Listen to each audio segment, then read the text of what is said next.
So, morning guys. Hello. Morning. Pag-journal na to sa tuwang journal, posting, and trial balance. So, without further ado, let's start. Because malubat ko and yeah, and all. So, diri ibutan na to ang year 2024. Alright. Then, November. Ayun, nag-agyan na. So, account titles and explanations. Yeah, just spelling and explanations, then debit and credit. Morning folio na to guys. Then let's start. So November start by dire video gani. So money para makuha na to, first transaction began the practice by investing equipment worth 250 pesos and cash 50,000. So this is a compound journal entry guys. So may tabuan ni is invest nga niya to may tabuan ni. So investing equipment no. So one equipment, then pagman sa equipment kay cash. Pagman sa cash capital. So indent na to ni guys para maklaro siya. So diri dapat pang indention na diri ako ni pula. Ani diri dapit. So pag indent na atong tawagan na is si Pimuran. Kay mo man yang pangalan dira. So Pimuran. Wala pangalan niya dira. So P na anaon niya pag sulat sa capital dapat Pimuran capital. And butang tag pesos dire kasi para makita nilang amount. Walay centavos. Then Pimuran capital. Patay na to dire is initial investment. Or mo na tanan basta sa investment lang. Mo na yung itong gibutang initial investment. So equipment worth of 250,000 pesos. 50,000 pesos and cash worth of 50,000 pesos. Credit na to is 300,000 pesos. So if 250 plus 50 is equals to 300. So 300,000 pesos cash. Oh yeah. So November 2 na ta. Dito na tag November 2. So manatas na to ang November 1. So November 2 will be paid the rent of the building 15 pesos cash. Siyempre, buta na to November 2. Pay the rent which is 15,000. So rent expense, don't forget nga basta gibayaran na to expense na rent expense. And ang tong credit is cash pay nagawas matag money. So cash linear ang credit nga credit nga side o ang debit nga side, and dili dapat sila magdikit para dili pangit tanawon and dili siya nagdikit-dikit and mauto. So rent expense debit, while cash is credit. So so it was worth of 15,000 pesos. So 15,000 and 15,000. Oh yeah. Then buta na to, paid the rent of the rent of November 2024. Pwede din paid the rent of November 2024. So pwede na basta explanation ninyo masabtan. So ito na tag number 3. Paid the premium on insurance policy taking out in the name of the business. So November 3.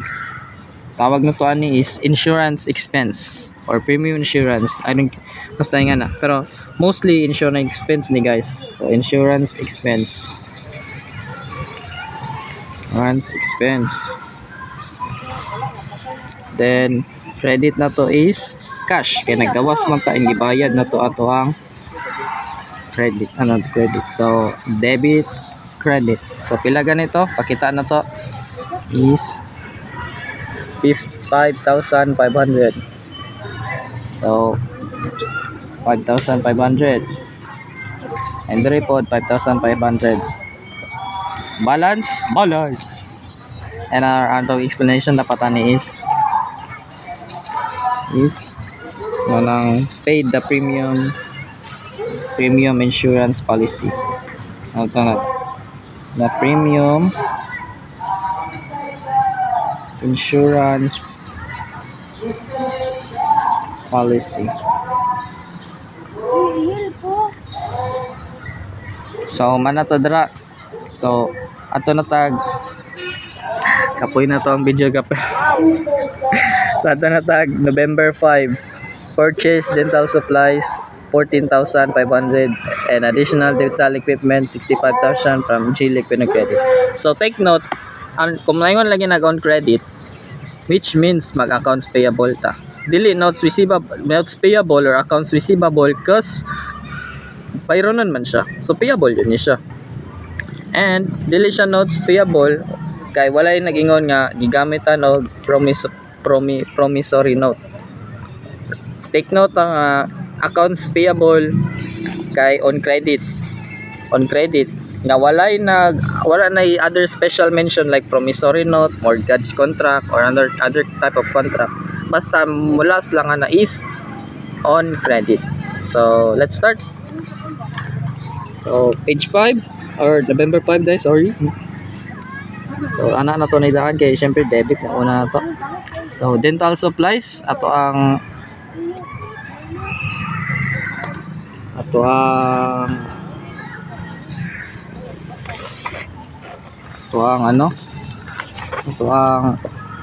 debit o gunsa ganito additional dental equipment. So dental equipment yapon.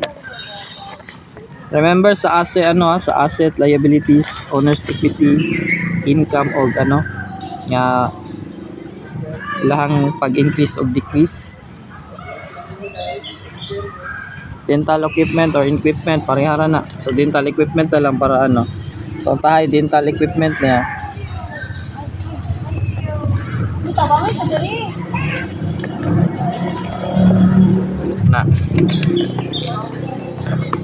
Na dental equipment. Sige, sorry sa loading. So debit yapon na kay assets to increase our assets. Then to increase our liabilities, we should use credit side. So it's accounts payable. I already said about it that it is not notes payable because there is no such thing as promissory note. So this is accounts payable worth of mamaya na. So 14,500 dental supplies, 14,500 at 65,000 sa pang debit and credit. So ang credit na to is 79,500. So 0, 0, 5 plus 0 is 5, 5 plus 4 is 9, 1 plus 6 is 7. So 79,500 for accounts payable. So they both just dalawa sila, ibutang na to is purchased asset. Purchased assets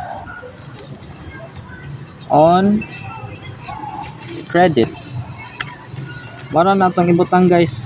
No need such nang dili na ilibog kay assets man nandua. So purchased assets on credit pwede na. So manatas page 5, page 8. Pagmans page 8. Oh, page 8 is transaction will be so ganit na. Completed dental work to A. Moreno and collected. Sama ni. Wait. Duluma ba? And collected. Ano man tani? Yeah, duluma eh. Na. Collected 28,000 in full payment therefore. So as you can see, it's cash. You can have my cash, sabi ni A. Moreno. So it's cash for debit for increase our asset. Oh yeah. And complete dental work. So it's dental income or dental revenue. I don't care. Just use dental income. No. You know what? No, we should not use dental income. We should use this professional is income. because dental work is part of the professional fees income. Kana professional income fees income guys kay mo nang mo nang income sa mga nakuha nimo by doing law work, mga accounting work or mga pasaning dental work kay studyhan man na yung pang professional jud dapat siya. So mo na guys. So ang cash na to kay will be 28,000 pesos kasi sinabi sa scenario. So 28,000 pesos po dire. And collected cash from dental work rendered. So sinabi natin dito, collected cash from dental work rendered. So, ma'am, nasa 8. Now, let's see sa 12. So 12 is still the same, completed dental work. I-zoom good. Daniel. Na. So, completed dental work to R. Fernandez on credit. 29,000 pesos worth of cash. So, on credit guys, mo na ginamin ako. So, gikan siya sa gikan siya sa professional nga trabaho and on credit siya. Matawag na to siya og accounts receivable kay dawatono na to na nga money. Oh yeah. So part 2. Yeah, balik na tayo. Welcome back. Gikapoy daw si 1. So, balik na sa 12. So, page 12. Saan man ipag-send sa inyo? Ay, taas makayan eh. Ay, maghimo ko yung YouTube channel. Gadi. Wait ko. Ganay. I-upload na lang ako sa YouTube. I-send lang. I-forward na ko na sa inyo. Kan ambot lang ako nagsinamot ri paggunit Nick. I mean Mark how.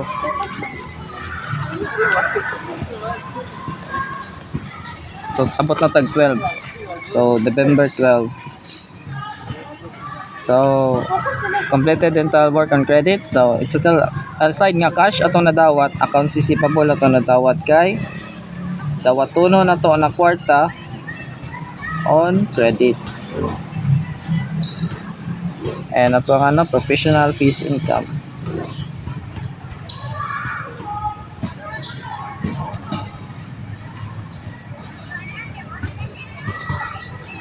Accounts receivable, bala, and wala. So ang ibutang diri kay dulom ano lang gunigit. Ang gibutan diri kay 29,000 pesos. So butang pa na to diri kay sorry. So butang na pa diri kay 29,000. Yan diri pod 29,000. Basta dawatono na nga kwarta pinagdawag og on credit nga gikan sa imo ang gihimo nga trabaho. Accounts receivable. Of course, pata na to diri no. Dental work rendered on credit. Dental work rendered on credit. So mana tang pag-explain na. So duha siya ka 15. So magbutang tag 15 first dire, 15 para for clarity and accuracy work. So 15 is paid the salary of the clerk receptionist 5,000 pesos. So 15 boom. Wait. Boom. So kani salaries expense basta gitawag og as a partial ano nga nang paid the salary of the clerk receptionist. So salaries expense. So bata na to rin salaries expense. Salaries expense. Then atong gigamit na to is cash kasi money man atong gihatag siya. So cash.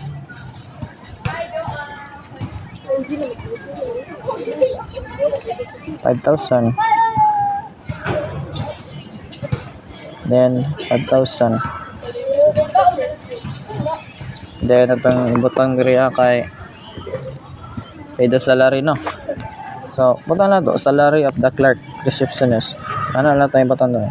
Salary of the clerk receptionist.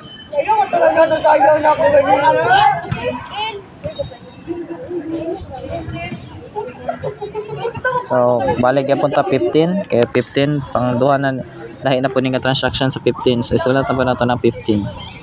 So paid 15,000 to J. Liwag as a partial payment of the account due to him. So partial payment. Manang gikuan. So mobalik ta sa ani atong gikuan ni accounts payable na to. Tanawon sa nato kung si J. Liwag lagi accounts payable ato J. Liwag on credit. Ano atong i-debit na para mo baba atong liability. So gamiton nato accounts payable. And cash kasi well unsa di mo tong gibayad lain pag shabu.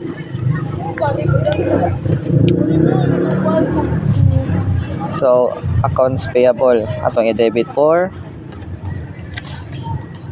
certain or gamay-gamay the work accounts payable. Then cash akong gingon ganina. So pila ang gigana mo partial payment is 15,000. So payable if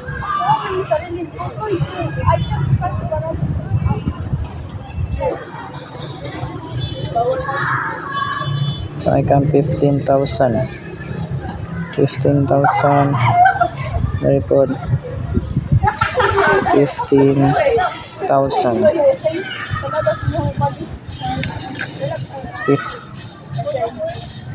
partial payment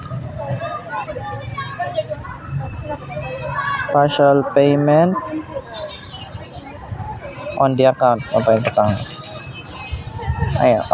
payment of the account of the account mara to ibat lang na guys pwede na so 22 because receive payment from R. Fernandez, another type of accounts receivable at atong credit. So ato ta ka R. Fernandez which is kani katong gimo na to ganina sa transaction sa November 12 on credit. So ato himoon kay si payment from R. Fernandez.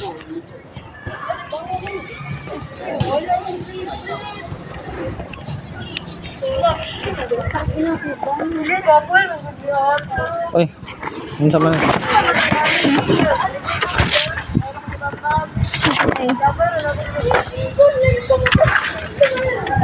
Naunsa. Tesa. Okay, welcome back. So sorry na naray technical errors na nahulog akong libro. So as I said, atong i-credit na to ani ka accounts receivable. So atong i-debit ani is cash. Nadawat man atong kwarta through accounts receivable na atong nakuha na to sa transaction November 12. So hala wait lang. Okay, so welcome back. Yate fish noon sa naman So okay, balik na to. So atong nakita na to nakuha na natong cash gikan sa November 12. So ikutan na to cash. Wala to ang credit is accounts receivable. So dari na tayo ito accounts receivable. And oop. So cash na to worth of dawat naman na to payment ka Fernandez. So ato tag Jano ng 12. So 29,000. 29,000. So 29,000. 29,000. So atong ikuha na to receive full payment. Receive payment.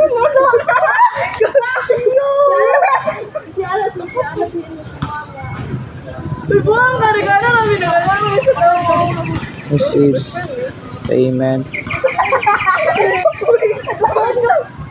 from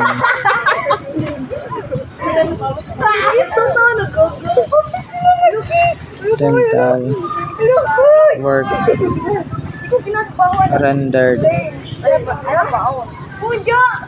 on credit. Ano na? Pwede lang gani ano? Receive full payment from bilos lah kana. Receive from accounts receivable. Patama na. So pwede lang sa. So part 3 coming up. So nag-stop ta sa 22, di ba? So let's go to 27. So withdraw 8,000 for personal living expenses. So let's start. So 27. Let's go with 27. Yeah. Withdrawal, which is drawings. Ano tayong tawag gani? So pangalan niya Pimoran. Atong i-debit. Mo ning gingon ako ganina nga kung drawings gani or kanang kinuha na mo sa ano kanilang owner's equity ang pwede na to may mo debit kani nga owner's equity. So debit na to is Pimoran drawings. Well, atong credit kay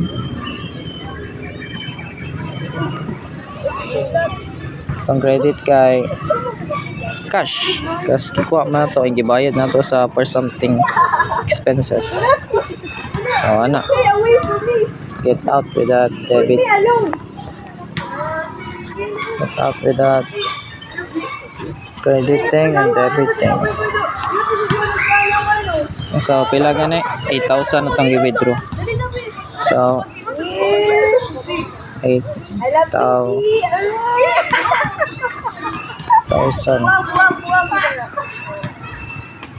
Mariko. Pay patabang. Patabang sa kuha ni Bing. Hangin makalaban ako.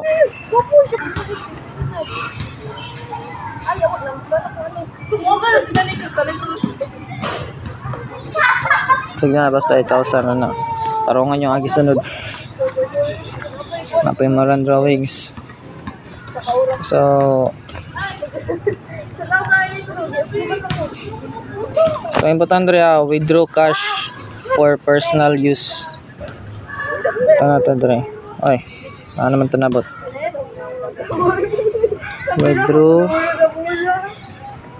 cash for personal use.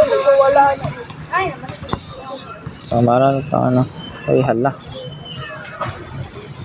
Na-withdraw cash.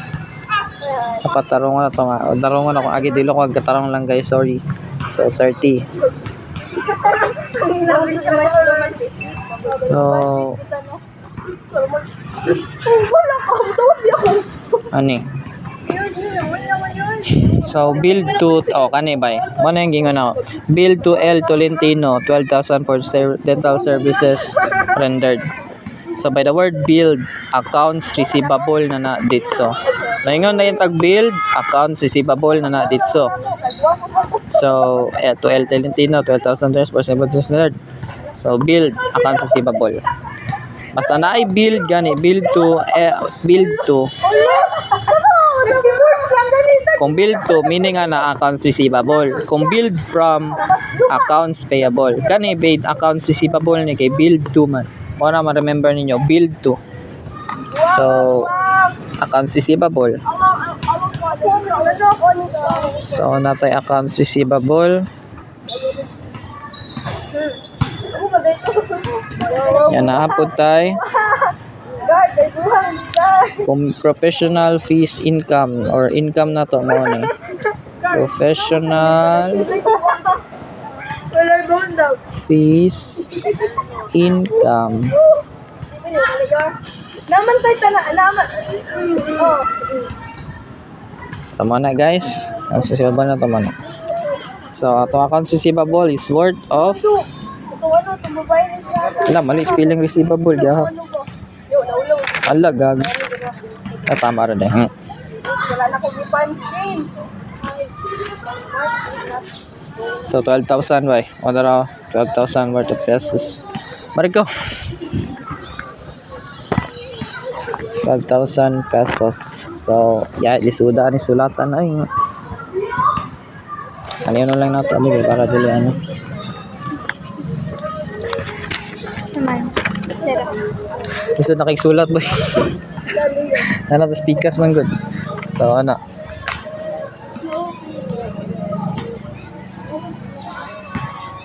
Oy boy, ginakalimot ko every page. So nabali na matag page no sa pesos na pud magbutang na pud dere. Of course, of folio pa rin yun na kailangan. kailangan di ba't nga nagpunang pesos gihapon na sinibalhin ng page. Oo, isa lang po. Basta balin lang page. Isa lang po. Ako mabalhin lang. So, professional income. So, 12,000 ya po na. Na. So, tawag na to ani is build customer. Build customer for rental services rendered.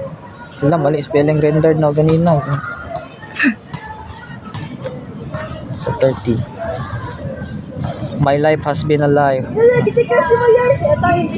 So balik na po ta, buta na po tag 30 for clarity and accuracy. Kaduhan na kang 30. Kahit ikaupat pa ni or kapila pa ni yung gamiton natin 30 para gamiton na to na. So pay the salary of the clerk receptionist. Nagbayad na pud kag ano 5,000 na pud sa isa ka clerk receptionist nimo. So ang gingon kanina basta na salary expense. Nya kung salaries payable ba yun? Liabilities na tawag ana kay kanang ano bayaronon pa nimo nga sweldo kani kay nabayad na nimo na sweldo. Mo nang ano yaga-yaga na kang margin ganina. Gahapon man to, ngayon ko niya bay. Karon man to. Salary pa yun. Nakapon gapon. Siyempre atong gigawas cash. Mana. Isang bagong sila ko Salaries expense na cash. So for services rendered, salaries expense na to kay 5,000. So 5K. Same for this process, 5K. So Wala ko po dyan pa video ni mo. Ano, day? Mag-serve ako noon niya. sige ra. Example, Brazil. Di mo na makita. Sin ligit. Tanaw na lang ang gitang imo diri. Ay, dili makamalimtan man gyapon nimo. Sa bata na to dire salary of the clerk receptionist. O at least makatuon pag ani kahit konti lang. So balik na po tag 30. Guys, sama sa maghawa guys. Kapoy bagi mo ani. Utilities expense. Cash? Cash na. Papakita sa ng transaction. Sorry. Kana paid utility bill 7,000. So wala, paid utility bills. Gingon na lang ano, pwede na imo transaction. Utilities expense, tapos cash. Oh. Marikulos, Marco. Okay, unsa pa may bayad? Dili siya buhat ng ibayad, guys. Karta. Na. So 7,000. 7,000. 7,000. Last na. Wala pa. Butang sa paid utility Ito bills.